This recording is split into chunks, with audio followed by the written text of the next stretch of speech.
Alright guys, today we're looking at the dog training collar. So this one differs from the wearable and voice activated collars that usually respond to the dog barking or growling. This one is actually used and controlled by a remote control.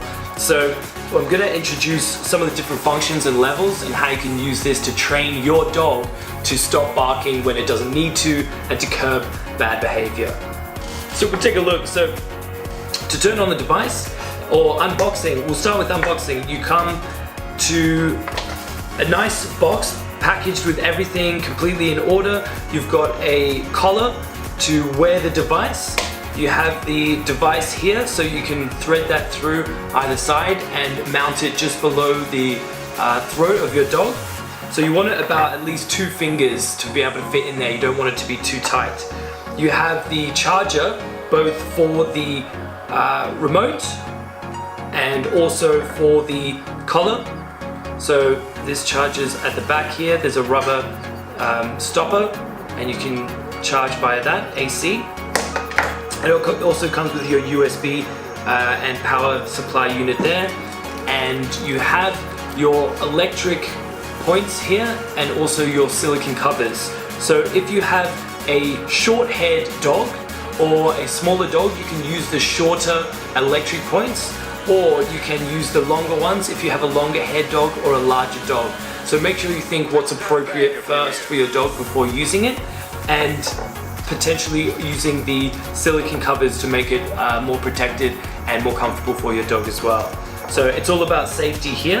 Now I'll go ahead and connect the device so you can see. So by clicking on at the front here for 3 seconds, I activate the device and then I press it 3 times and I hear that beep, and then I want to long press on the side of the remote, and I've got the blue screen lit up there, so we can test to see if it's working.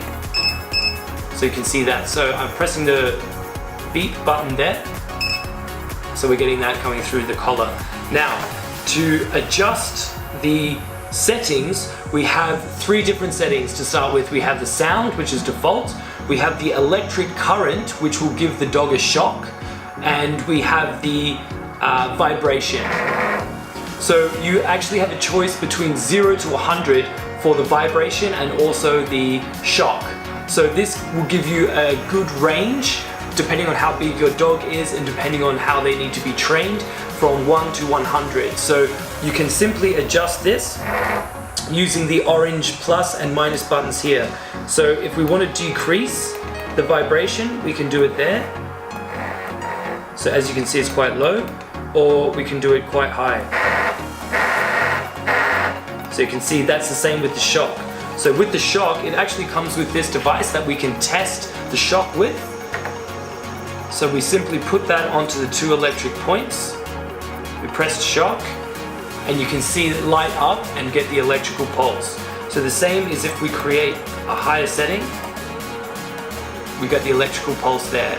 Now the good thing about this device is that you actually get it in 2 settings. So if you have 2 different dogs that have different requirements and parameters, you can set and save the parameter for 2 dogs. So when you're in the boot mode, so you can see the blue screen and it's active, you simply click the side button here on and you'll be able to toggle between the 2 dogs. So for example, on one dog at the top, I've got the settings on 90, so it's very high. And then when I click that again and you see the lower dog here, I've got that on 10. So perhaps I've got a really big dog and a smaller dog. So I can adjust that and keep it appropriate to the dog that I'm training.